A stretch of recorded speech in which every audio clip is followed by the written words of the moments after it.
Financial goal set করা মানে আপনার ভবিষ্যৎকে পরিকল্পনা করা। প্রথমে স্বল্পমেয়াদী লক্ষ্য নিয়ে ভাবুন। 1 থেকে 2 বছরের মধ্যে আপনি কি অর্জন করতে চান?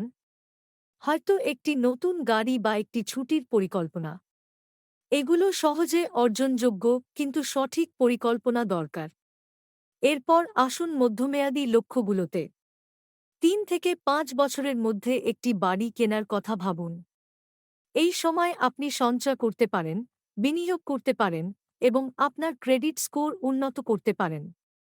সবশেষে দীর্ঘমেয়াদী লক্ষ্য। 5 বছরের বেশি সময়ে আপনি কি চান? হয়তো অবসর গ্রহণের জন্য একটি নিরাপদ তহবিল। এই লক্ষ্যগুলো অর্জন করতে সময় লাগবে, কিন্তু সঠিক পরিকল্পনা এবং ধারাবাহিকতা থাকলে সবকিছু সম্ভব। পরিকল্পনা পরিষ্কার থাকলে লক্ষ্যও সহজ হবে।